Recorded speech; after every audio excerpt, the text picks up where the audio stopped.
Once again, we're going to use the epsilon here as where the axis of the ear falls.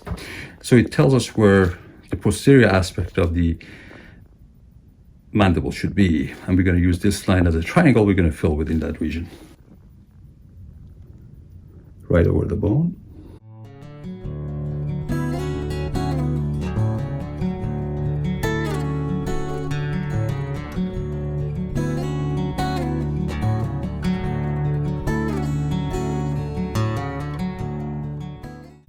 Radius does draw a lot of fluid in initially, so I prepare the patient for the fact that the jaw is going to look more wide than it's actually going to be looking a week down the line. So not to be concerned about that. Now I can feel the anterior portion of the masseter muscle here.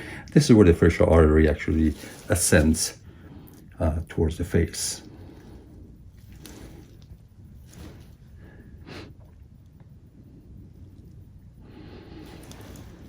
You can actually start to see how the angles start to shape up.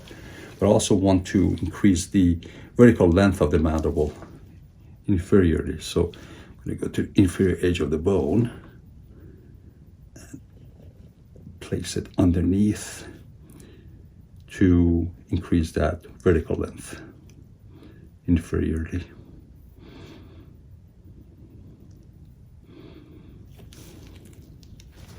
I'm sorry for hurting you.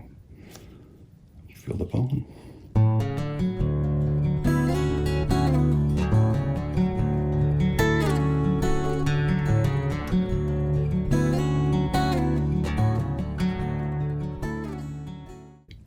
Right, I'm right over the bone right there.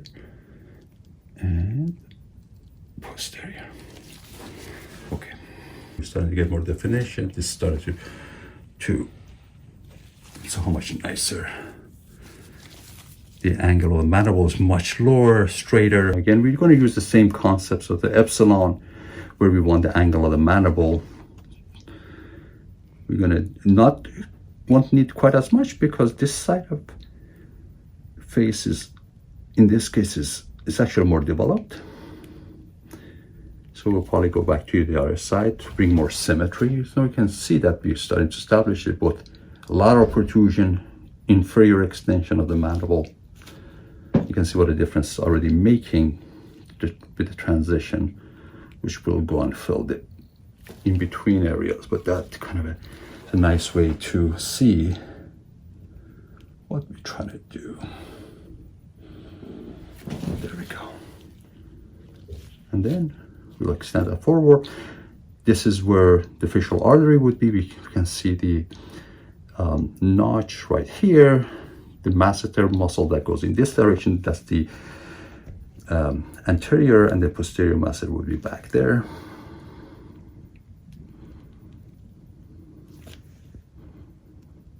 Right on the bone. Again, small aliquots here because of the facial artery.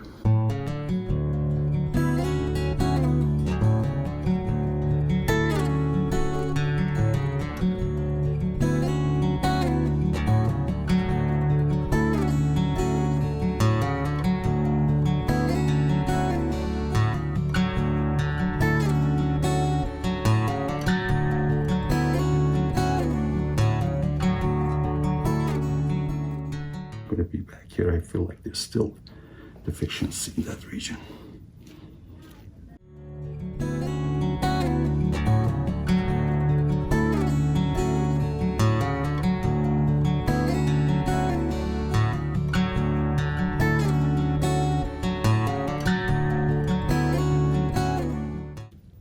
Bit more lengthening of the angle of the mandible inferiorly here.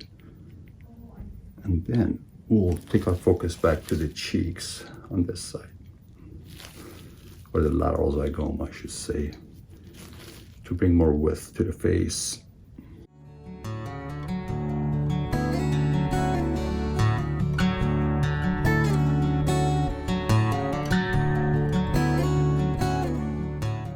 That's crazy. Looks like, Oh yeah, for sure. Oh my gosh. That is so nuts. Wow. See, that's so nuts. That's so crazy. What a huge difference. I know.